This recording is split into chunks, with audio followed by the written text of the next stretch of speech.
Bien, estamos de vuelta con Carlos Casas. Carlos, ¿cómo estás? Bienvenido a Rumbo Económico. Gracias por la invitación. Carlos, fuera de cámaras estábamos hablando sobre una serie de medidas que se podían tomar para mejorar las finanzas de las regiones, y una de las que me mencionabas que me pareció interesante, por lo menos para debatirla, era que las regiones se quedaran con el impuesto a la renta de las personas naturales. Cuéntanos sobre esto.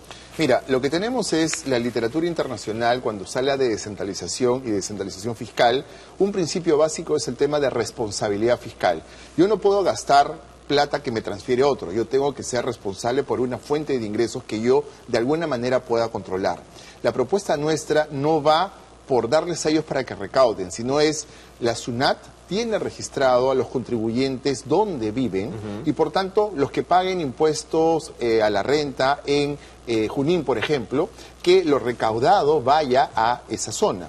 Con esto no estoy diciendo aumentar los recursos, sino si tengo ese recurso adicional, bueno, reduzco por otro lado lo que reciben por los recursos ordinarios, las transferencias que le hace el gobierno nacional.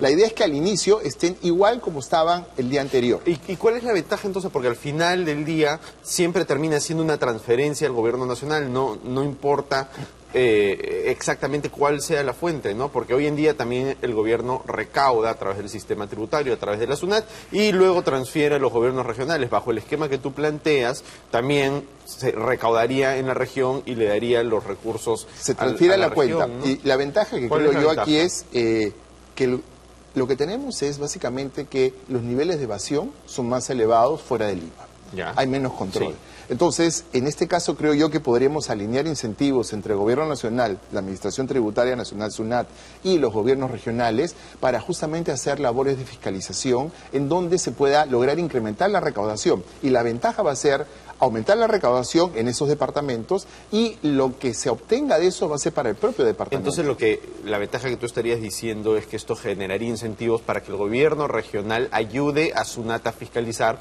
y por lo tanto que aumente la recaudación. Exacto. Y ojo, esto tiene que hacerse condicional, no es que sea para todos al inicio.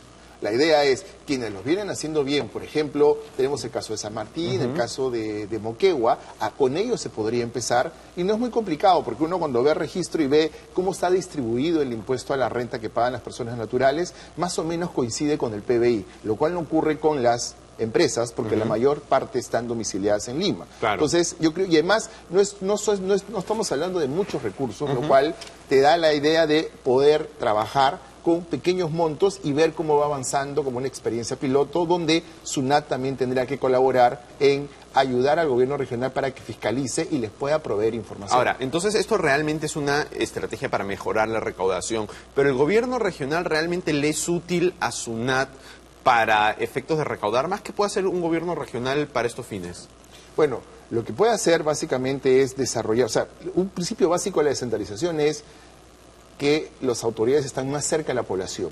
Usualmente lo que uno ve cuando se hablan de acciones de control de SUNAT en regiones es que saben que llegan los fiscalizadores de SUNAT y al final lo que tenemos es que durante los días que está la fiscalización todo el mundo se comporta responsablemente desde el punto de vista tributario, pero una vez que se van, otra vez se vuelve al antiguo esquema, digamos, a elevación de impuestos.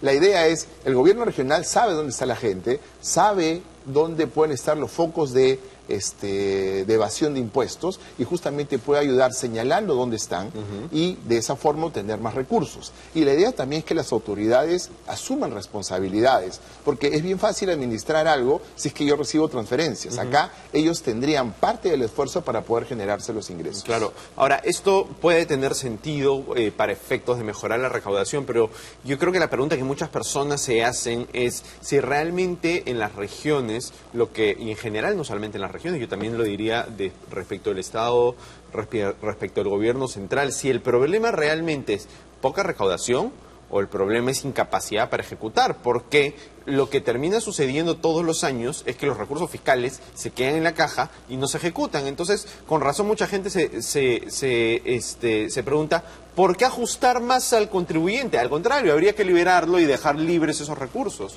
A ver, creo yo que aquí hay que tomar en cuenta varios temas. En primer lugar, Yo creo que todos los contribuyentes, si existe una carga tributaria, todos deberían pagar, porque lo que tenemos de alguna forma estamos discutiendo ahora, por ejemplo, reducción de tasas de impuestos, se están planteando, se están poniendo en el tema. Sí. Yo creo que primero deberíamos pasar por aumentar la recaudación, en el sentido de ampliar la base tributaria, y de ahí pensar en reducir las tasas impositivas para no afectar la recaudación. Entonces, en este caso creo yo que justamente logrando ampliar la base tributaria, que más gente pague los impuestos que debe pagar, yo creo que ese es un punto importante que da una señal al contribuyente. El tema de la capacidad de gasto va por otro lado, porque en el caso de los gobiernos regionales hay que tomar en cuenta que solamente reciben el 20% del canon. El grueso está en las municipalidades, y las municipalidades, allí sí yo les puedo exigir que recaude más de su impuesto predial y recaude más de su impuesto al patrimonio vehicular. Porque cuando pase este boom de los recursos naturales y caiga el canon, sí, ¿con qué se van a quedar? Con sus recursos propios. Sí, claro. Y si no desarrolla mecanismos para incrementarlo, entonces vamos a tener problemas serios de pedir más recursos. En el caso de los gobiernos regionales, ellos no tienen ninguna fuente de ingresos propios. Y la idea justamente es proveerles este incentivo para que aprendan justamente a gestionar los recursos y que estén en manos de ellos. Porque el tema básicamente todos los años es una negociación con el Ministerio de Economía y Finanzas. Tú me das más, tú me das menos, porque el canon representa un monto importante, pero no es el más importante como las municipalidades, sino son las transferencias de recursos ordinarios del presupuesto de la República. Entonces, allí creo yo que se puede quitar tensión al debate que puede haber siempre entre gobiernos regionales y MEF, y darle la responsabilidad por la generación de sus propios ingresos. ¿Qué otra reforma importante crees que se debería introducir en materia de finanzas subnacionales? Bueno, una propuesta que tenemos es reformular el sistema de transferencias. Todo el foco está centrado en el canon. El canon ha crecido exponencialmente durante los últimos años, ha generado distorsiones enormes a nivel de las finanzas de las municipalidades. Echarate, por ejemplo, tenemos el cálculo que recibe más de 12.000 soles por habitante la municipalidad. Claro. Mientras que una municipalidad en Amazonas que no tiene canon recibe 20 céntimos, nada más. Entonces, esas grandes disparidades, las otras transferencias, como el Foncomún, o la renta de aduanas, o el vaso de leche, por ejemplo, no compensan por esas distorsiones. Y la idea es que tengamos un sistema de transferencias que, de alguna manera, se estabiliza automáticamente para no estar dependiendo de los recursos del nivel nacional. Recordemos que esas transferencias todas tienen una ley y tienen una normativa que las ampara, pero la idea sería básicamente que conversen entre ellas y darle mayor racionalidad al sistema de transferencias. Ahora, eso nuevamente también tiene bastante sentido, pero nuevamente está la parte del gasto, ¿no? O sea, creo que son, si quieres, dos caras de la misma moneda, ¿no? Sí. Cómo recaudar y cómo repartir los recursos, pero después qué se hace con ellos, ¿no? Y nuevamente el problema sigue siendo, en el caso, por ejemplo, del dinero del canon, que llega y no se gasta, o si se gasta en muchas oportunidades, se gasta mal.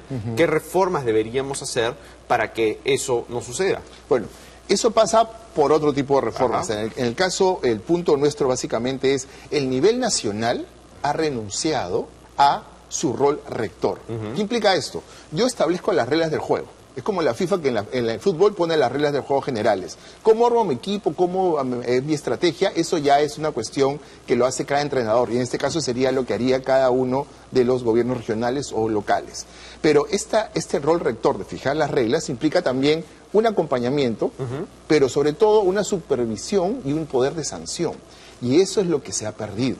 ¿Y cómo lo recuperas? ¿Qué haces? ¿Cómo lo recuperas? Yo, para evitar un problema político, evidentemente hay muchas competencias que las están ejecutando mal. Claro. Hubo una discusión cuando se dio la ley de las leyes básicas de descentralización con respecto a las concesiones forestales, en donde se consideraba que debería estar en manos del nivel nacional, y lo que vimos es que a través de un lobby en el Congreso en ese momento se le dio a los gobiernos regionales. Hoy día uno lee en el periódico que se está empezando a recentralizar eso porque no ha sido un desastre. Lo han manejado pésimo, sí. Entonces, la idea, creo que uno de los problemas fue creer que la descentralización terminaba con simplemente transferir las competencias. Claro, ahí empezaba el tema. Entonces, si no tenemos la capacidad para acompañarlos, si no le damos los recursos para poder hacer bien esas actividades, entonces, o en verdad se les dio y lo hicieron mal, entonces de esas competencias deberían revertir, porque son competencias delegadas. Hay que tener en cuenta que el marco legal habla de competencias exclusivas y delegadas. Eso en fin, hace mucho sentido. No sé si un gobierno, si parte del gobierno no puede realizar una función, entonces esa función debería regresar al gobierno central o eventualmente ir pues hacia otra parte de la administración que sí la pueda hacer bien. Pero lo cierto es que eso, especialmente en el contexto actual, supone un problema político enorme. Imagínate que, digamos, a Ucayali, por poner una región, le quitas la competencia de administrar las concesiones forestales. ¿Te imaginas el tremendo problema político que genera? Probablemente el presidente regional levanta la mitad de la región en contra del gobierno nacional. ¿Cómo se maneja eso? A ver, yo creo que aquí hay que trabajar con la zanahoria y el garrote. O sea, yo creo que de alguna manera lo que tú tienes que hacer es, oye, recentralizar o ponerlos bajo un periodo de observación, que será también, es decir, una evaluación técnica. Realmente, mira, no ha funcionado porque no ha aumentado la cantidad de bosques que tú tienes, las hectáreas, más bien se ha deforestado, etcétera. Entonces, un proceso de acompañamiento que les diga, estás en observación. Es como el sistema de regulación bancaria. Si un banco está más o menos mal, nadie lo sabe, pero la superintendencia va al costado. Y claro, si la cosa va mal, se cierra, ¿no? Claro, pero si tú sancionas al banco, el banco no toma una carretera y te paraliza el país. Lo que sucede con algunos presidentes regionales es que fomentan ese tipo de cosas. Pero yo creo que la idea es empezar a tomar el todo por las astas, y allí el rol importante es el tema de el acompañamiento y la supervisión para mejorar capacidades del gobierno nacional. Porque uno de los problemas es que se menciona que no hay capacidad a nivel subnacional. Pero yo creo que este rol rector, que es del nivel nacional, también evidencia una falta de capacidad en el nivel nacional que no está a la altura para hacer cumplir las normas, ¿no? Ese creo que es el principal problema del país. De acuerdo, perfecto. Carlos, te lo agradezco mucho. Gracias por venir a Rumbo Económico. Gracias. Bien, nos vamos a una pausa y volvemos con Roberto Abusada para seguir hablando sobre la regionalización.